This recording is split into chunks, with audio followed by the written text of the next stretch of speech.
সাউথে আসবো আর ইডলি ধোসা খাবো না, তা তো হতেই পারে না। তাই আজকে সকালবেলা নিতে চলে এসেছিলাম ইডলি আর বড়া।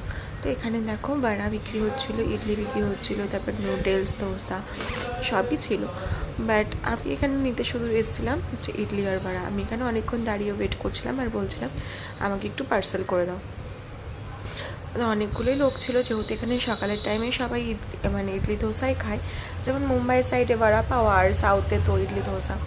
তো যাই হোক, ইডলি ধোসা নিয়ে বাড়ি চলে গেছিলাম। তারপরে বাড়ি যাওয়ার সময় ভাবলাম যে চলো একটুখানি জুস খেয়ে নিই।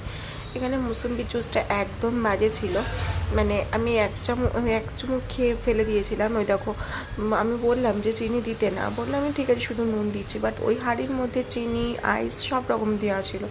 তো যেটা খাওয়ার কোনো মানেই হয় না। তো আমার একদমই ভালো লাগেনি, আমি তো ফেলে দিয়েছিলাম। দাঁড়াও, আমি এখানে নিয়ে নিয়েছিলাম হচ্ছে 1 গ্লাস জুস। জুসের দামটা নিয়েছিল হচ্ছে 40 টাকা। জুসটা না খেতে পারায় একটুখানি ডাব নিতে এসেছিলাম। তো এই যে ডাবটা নিলাম, দুটো ডাব, দুটো না অ্যাকচুয়ালি 4টে ডাব নিয়েছিলাম। তো ডাব এখানে না খুবই সস্তা। আমাদের ওয়েস্ট বেঙ্গলে যেমন এক একটা 70-80 টাকা করে দাম, এখানে মোটে 30 টাকা 40 টাকা। 30 টাকাগুলো একটু ছোটো আর 40 টাকাগুলো একটু বেশ বড়, কিন্তু জল কিন্তু অনেকটাই থাকে। তো ডাব টাব খাওয়ার পর বিকেলবেলা একটু চা, মানে আজকে সবটা ব্লগটাই হচ্ছে মানে খাওয়ার ওপরেই। এখানে বিকেলবেলা দুধ চা নিয়ে নিয়েছিলাম 1 কাপ, ভীষণ ঠান্ডা লেগেছিলো তাই জন্য। তারপর আর কি অ্যাপয়েন্টমেন্টে অনেক দেরি ছিল, তাই জন্য এখানে একটুখানি ভাত খেতে চলে এসেছিলাম এই মেসটায়।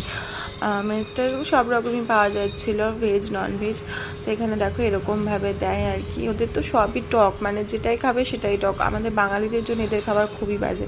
তো এখানে ডাল ছিল 2 রকমের, একটা সবজি ছিল আর একটা মিক্সড ভেজ ছিল, আর একটা কি নারকেলের দুধ না কি ছিল। দেখো আমার চোখ মুখের অবস্থা দেখে বুঝতে পারছো যে কতটা ট্র্যাড। তো এখানে দেখো আমি একটুখানি ডাল দিয়ে ভাত খেয়ে নিচ্ছি। ভাই বাঙালি, মানে দিন শেষে একটুখানি ভাত পেলে অনেক শান্তি। তো মুখ চোখের অবস্থা খুবই খারাপ, আমার মুখটাকে ইগনোর করে পুরো ভিডিওটাকে দেখতে থাকো। তারপরে ভাত টাত খাওয়ার পর লাস্টে অ্যাপয়েন্টমেন্ট ছিল, অ্যাপয়েন্টমেন্টের জন্য বসে রয়েছি। তো দেখো আজকের ভিডিওটা তো এইটুকুনি ছিল, খাওয়া দাওয়া ডাক্তার দেখানো। তো তোমাদের কেমন লাগলো অবশ্যই কমেন্ট বক্সে জানিও। ভালো লাগলে একটা লাইক করে দিও, চ্যানেলটাকে প্লিজ সাবস্ক্রাইব করে দিও। আর যারা এরকম ভিডিও দেখতে চাও অবশ্যই কমেন্ট বক্সে জানিও। তারপর দেখো আমার লাস্টে মুখের অবস্থা আর পাচ্ছি না, মনে হচ্ছে কখন যাব। তো যাওয়ার সময় আবার একটুখানি ডাব খেয়ে নিচ্ছি, যেহেতু ডাব এখানে বললামই যে সস্তায় অনেকটাই। তো চলো আজ আইসি, চলে আসবো আবার নতুন ভিডিওর সঙ্গে। আর সাউথে আসলে কিছু খাও না খাও অবশ্যই ডাব খেয়ে যাও, কারণ অনেকটাই সস্তা। আর ডাব তো আমাদের শরীরের জন্য কতটা উপকারী সেটা আমরা সবাই জানি, তাই জন্যই বললাম। আর এখানে ডাবের দোকান প্রচুর, ডাব জুস এইসব। তো চলো যাই হোক, অনেক বক বক করলাম আজকে।